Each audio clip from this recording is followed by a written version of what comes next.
एक बार आपका फिर से स्वागत है ऑनलाइन क्लासेज में। हमने चैप्टर नंबर 29 जो था उसकी बात कर रहे थे। उसमें हमने हार्मोन पीस ग्रंथि और जो हाइपोथैलेमस है और जो थायराइड ग्रंथि है उनकी हमने बात कर ली थी। अब जो हमारा आज का आगे का 4 नंबर रहेगा वो है पैराथायरॉइड ग्रंथि। पैराथायरॉइड ग्रंथि 4 नंबर हम बात करेंगे पैराथायरॉइड ग्रंथि की। देखिए, थायरॉइड ग्रंथि हमने बात कर ली थी। कंठ के अंदर अंग्रेजी के बड़े एच आकार की जो है वो स्थित होती है। श्वास नली के दोनों ओर वो स्थित होती है, ये हमने बात कर ली थी। अब बात करेंगे पैराथायरॉइड। पैराथायरॉइड ग्रंथि की बात करते हैं तो सबसे पहले इसकी स्थिति की बात करेंगे। किसकी बात करेंगे? स्थिति की बात करेंगे।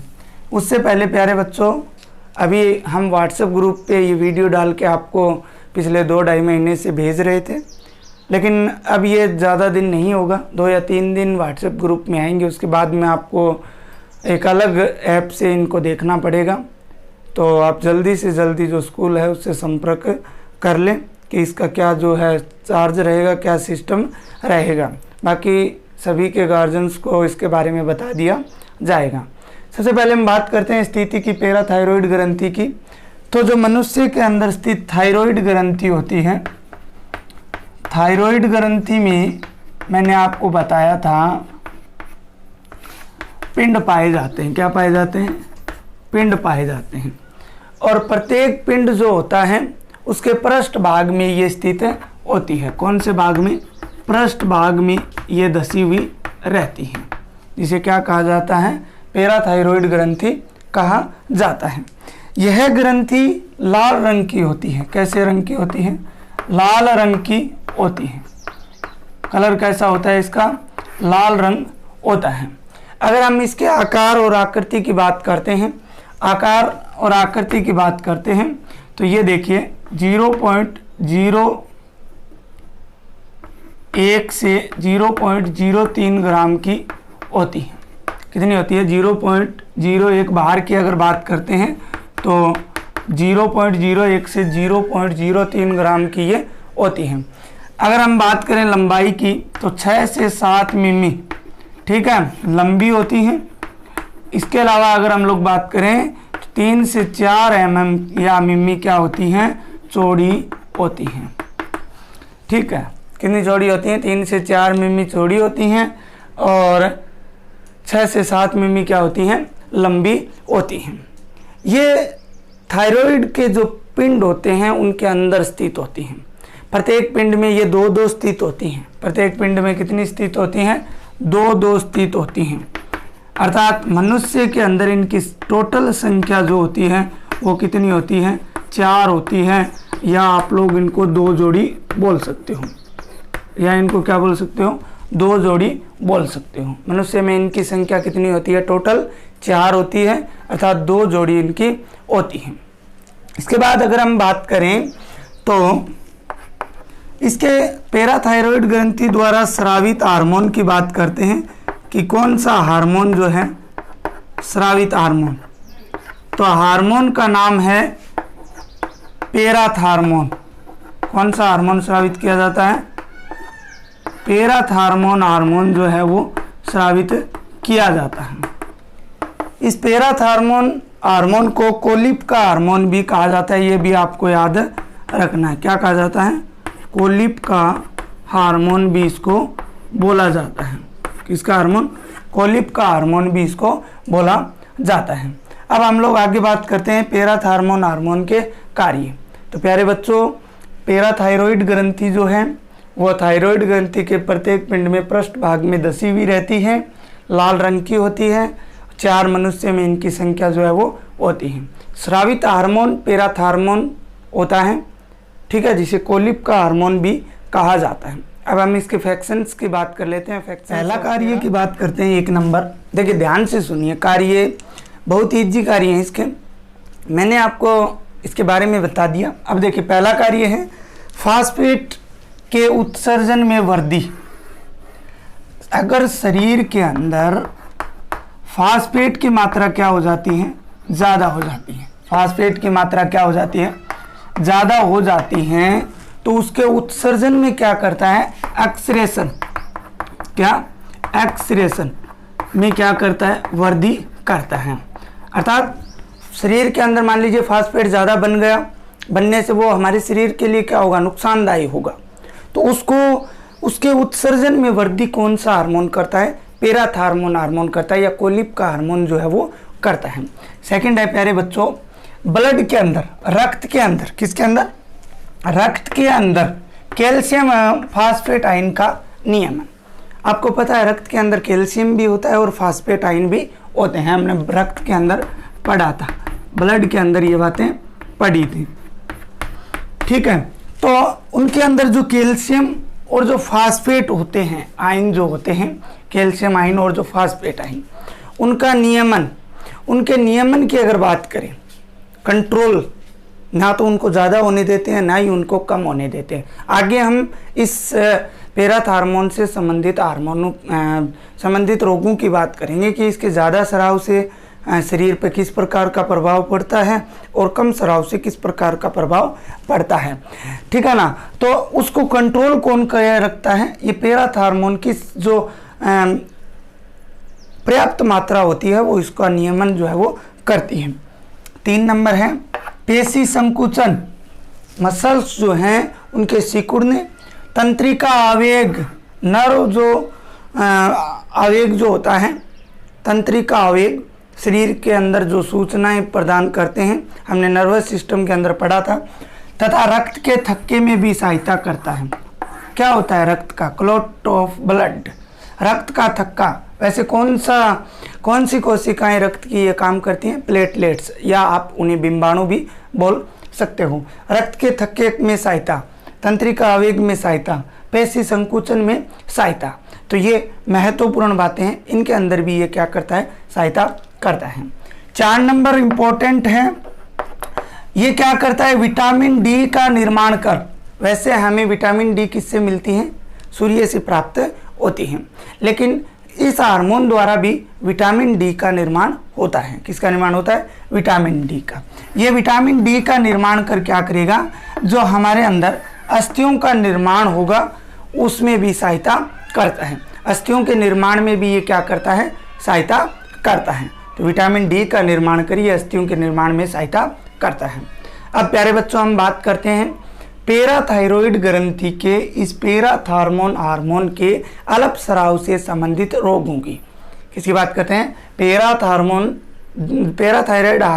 ग्रंथि जो है उसका जो हार्मोन होता है पैराथार्मोन, इसके अल्पस्राव से, अल्प का मतलब क्या होता है, कम स्राव से, अगर इसकी मात्रा आवश्यकता से कम रह जाए तो कौन से रोग हो जाते हैं, और आवश्यकता से अधिक अर्थात बोल सकते हैं अतिस्रावण से कौन सा रोग हो जाता है, उनकी हम लोग बात करते हैं।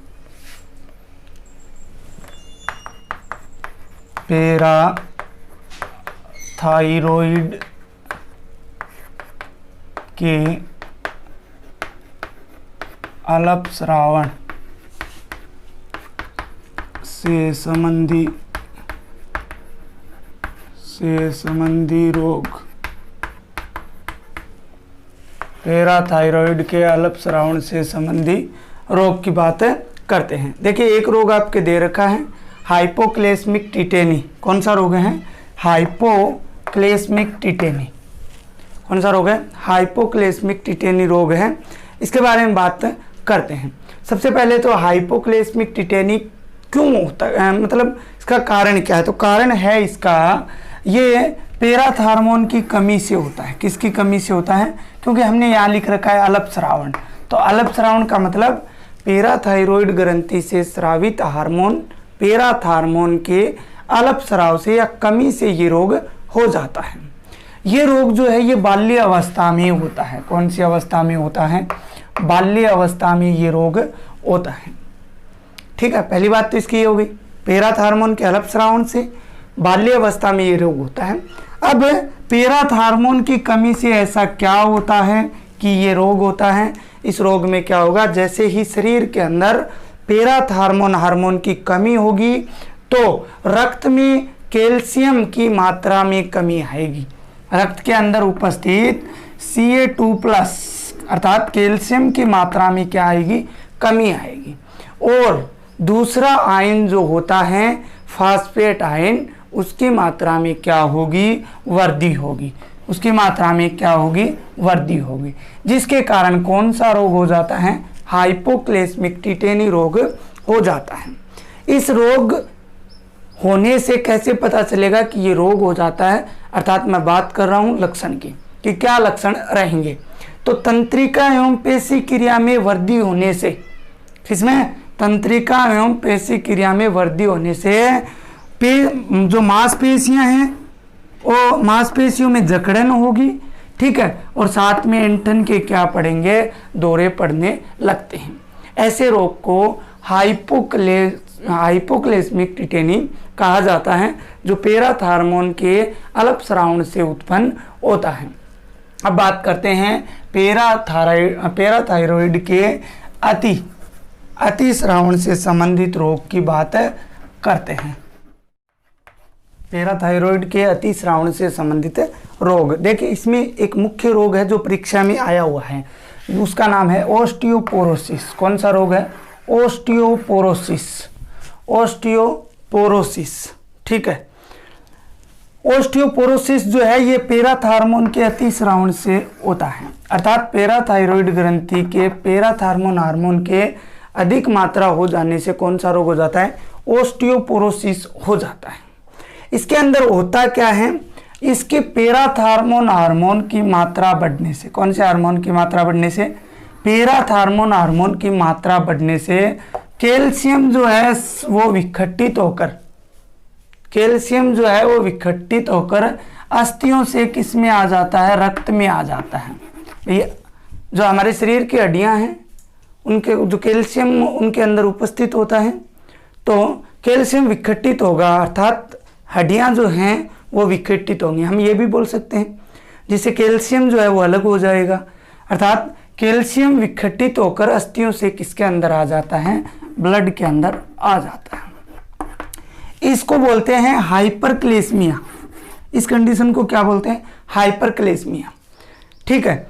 और इस हाइपरक्लेस्मिया के कारण क्या होता है, जो अस्थियां होती हैं वो भंगुर, कोमल और क्या हो जाती हैं, खोखली हो जाती हैं।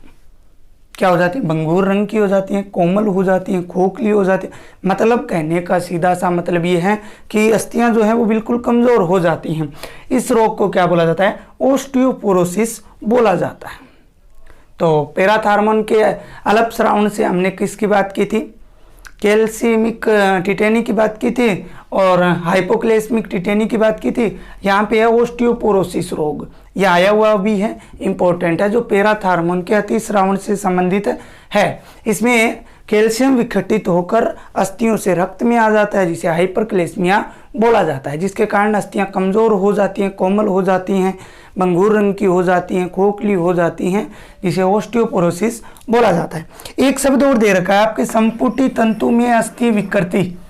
ये क्या होता है, प्लाज्मा, रक्त की जो प्लाज्मा तरल भाग होता है रक्त का प्लाज्मा, उसमें कैल्शियम का स्तर बढ़ने के कारण क्या होगा, जो कोमल ऊतक है उनका कैल्सिफिकेशन हो जाता है, उनका क्या हो जाता है, कैल्सिफिकेशन हो जाता है, तथा मूत्र की मात्रा जो है वो बढ़ने लगेगी, जिससे प्यास भी क्या है, प्यास की मात्रा भी क्या होगी, बढ़ेगी, जिससे जो किडनी होती है, कौन होती है, किडनी, वक्कक जो होते हैं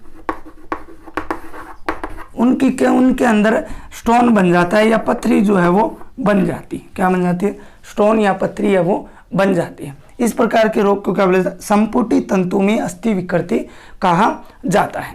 अब महत्वपूर्ण बात ये आती है, लास्ट बात पैराथायरॉयड ग्रंथि की, कि अल्पस्रावन अगर पैराथार्मोन के अगर ये कंडीशन हो रही है, अतिस्रावन हो रहा है, तो इसका उपचार क्या है। इसका उपचार यही है कि जो बढ़ी हुई ग्रंथि है, पैराथायरॉयड ग्रंथि बढ़ी हुई है, क्योंकि बढ़ने से अतिस्रावन होगा, तो उसको क्या कर दिया जाता है, काट कर अलग कर दिया जाता है या वहाँ से हटा दिया जाता है। यही इसका क्या होता है, उपचार होता है। पैराथायरॉयड ग्रंथि जो बढ़ा हुआ भाग है या अतिरिक्त भाग है, उसको क्या कर दिया जाता है, हटा दिया जाता है। ये थी हमारी पैराथायरॉइड ग्रंथि। अब हम एक ग्रंथि की और बात कर लेते हैं, थाइमस ग्रंथि। 5 नंबर है हमारी थाइमस ग्रंथि। थाइमस ग्रंथि की बात करते हैं तो देखिए हमने जो बात की थी किसकी, अभी हमने पैराथायरॉइड ग्रंथि की बात कर ली, थायरॉइड ग्रंथि की बात कर ली। जो श्वास नली होती है, क्या होती है, श्वास नली जो होती है इस प्रकार से, ठीक है, क्या होती है, श्वास नली जो होती है, उसमें हमने पैराथायरॉइड की भी थायरॉइड की बात की थी इस प्रकार से, ठीक है। इस प्रकार से थायरॉइड ग्रंथि की जो है हमने बात की थी। इसके बाद में यहाँ पे हमने थाइमस की भी बात की थी। इसके जो थायरॉइड के क्या होते हैं, पिंड होते हैं, प्रत्येक पिंड में 2-2 ये पाई जाती हैं पृष्ठ भाग में, ठीक है। अब देखिए ये जो ग्रंथि है थाइमस ग्रंथि, ये हृदय के ठीक आगे ट्रेकिया के पास स्थित होती है। ट्रेकिया किसे बोलते हैं, श्वास नली को, श्वास नली को, इसके पास में क्या होती है, ये स्थित होती है, ठीक है। हृदय के थोड़ा सा आगे चलने के बाद ट्रेकिया के पास ये स्थित होती है। बात इसकी करते हैं तो बहुत ही सिंपल सी ये ग्रंथि होती है। यौवनावस्था जो होती है उसके बाद में ये क्या है, इसका जो आकार है उसमें हानि होने लगती है। यौवनावस्था के बाद में इसके आकार में क्या होने लगती है, हानि होने लगती है। वृद्धावस्था, जैसे जैसे वृद्धावस्था की ओर जाते हैं तो ये तंतुमय होकर डोरी का रूप जो है वो ले लेती है। कैसा, तंतुमय होकर डोरी का रूप ले लेती है। इस प्रकार से तंतुमय होकर डोरी का रूप जो है वो ले लेती है। अब इम्पोर्टेंट, पहली बार सुनोगे आप लोग, इस ग्रंथि को प्रतिरक्षा का प्रमुख अंग कहा जाता है, मेन ऑर्गन्स ऑफ इम्यूनिटी। प्रतिरक्षा का प्रमुख अंग इसको कहा जाता है और शरीर की प्रतिरक्षा के लिए, भीतर की प्रतिरक्षा के लिए ये प्रमुख कार्य करती, बात करेंगे आगे। तथा दूसरा, टी लिम्फोसाइट का ट्रेनिंग सेंटर, प्रशिक्षण केंद्र। टी लिम्फोसाइट का क्या है, ट्रेनिंग सेंटर या प्रशिक्षण केंद्र इसको बोला जाता है। दोनों बातें याद रखना। इस ग्रंथि द्वारा स्रावित हार्मोन को थाइमोसिन कहा जाता है। स्रावित हार्मोन को क्या कहा जाता है, थाइमोसिन जो है वो कहा जाता है। अब थाइमोसिन के हम कार्यों की बात कर लें, बस इतना ही थाइमस ग्रंथि के अंदर। थाइमोसिन के कार्यों की बात करते हैं कि थाइमोसिन के कार्य कौन कौन से होते हैं। तो मैंने आपको टी लिम्फोसाइट का प्रशिक्षण केंद्र बताया इसे, ठीक है ना, टी लिम्फोसाइट का प्रशिक्षण केंद्र आपको इसको बताया है। अर्थात ये पूर्ण प्रतिरक्षित तंत्र के निर्माण में सहायक होता है। हमारी बॉडी के अंदर, शरीर में जो इम्यूनो सिस्टम होता है उसके निर्माण में क्या होता है, ये सहायक होता है। प्रतिरक्षित तंत्र के निर्माण में क्या होता है, सहायक होता है। दूसरा, ये हार्मोन क्या करता है, लसिकाणुओं को, किसको, ये हार्मोन क्या करता है, लसिकाणुओं को, जीवाणु और प्रतिजन को नष्ट करने के लिए क्या करता है, प्रेरित करता है। लसिकाणुओं को ये इसलिए प्रेरित करता है कि वो जीवाणु या फिर एंटीजन या प्रतिजन जो है उसको क्या कर दे, नष्ट करने के लिए प्रेरित करता है। सबसे इंपॉर्टेंट, जनन ग्रंथियों के परिपक्वन हेतु सहायक। जनन ग्रंथियों के परिपक्वन हेतु सहायक, ध्यान से सुना, जनन ग्रंथियों के परिपक्वन हेतु सहायक। जनन ग्रंथियां 2 पढ़ेंगे हम, एक तो पढ़ेंगे टेस्टिस, क्या पढ़ेंगे, टेस्टिस, और दूसरी हम पढ़ेंगे ओवेरी। दूसरी हम क्या पढ़ेंगे, ओवेरी। टेस्टिस वर्षण होती है जो मेल के अंदर होती है, और ओवेरी बोलते हैं अंडाशय जो किसके अंदर होती हैं, फीमेल के अंदर होती हैं, ठीक है। दोनों जनन ग्रंथियों के परिपक्वन के लिए कौन सा हार्मोन आवश्यक होता है, थाइमोसिन। जब हम लास्ट में 9 और 10 नंबर ये पढ़ेंगे तब ये प्रश्न आपसे मैं फिर से करूंगा, तो याद रखना थाइमोसिन जो है वो जनन ग्रंथियों के परिपक्वन हेतु सहायक होता है। लास्ट इसकी बात ये है, जैसे जैसे उम्र बढ़ती जाती है या हम वृद्धावस्था की ओर जाते हैं तो इस हार्मोन के स्राव में या उत्पादन में क्या होती जाती है, कमी, और लास्ट में जाते जाते ये पूर्णतः क्या हो जाता है, बंद हो जाता है। इसका उत्पादन जो है वो क्या हो जाता है, पूर्णतः बंद हो जाता है। तो हमने आज पैराथायरॉइड ग्रंथि और थाइमस ग्रंथि की बात की है। कल हम पीनियल काय और आगे अग्नाशय ग्रंथि की जो है बात करेंगे।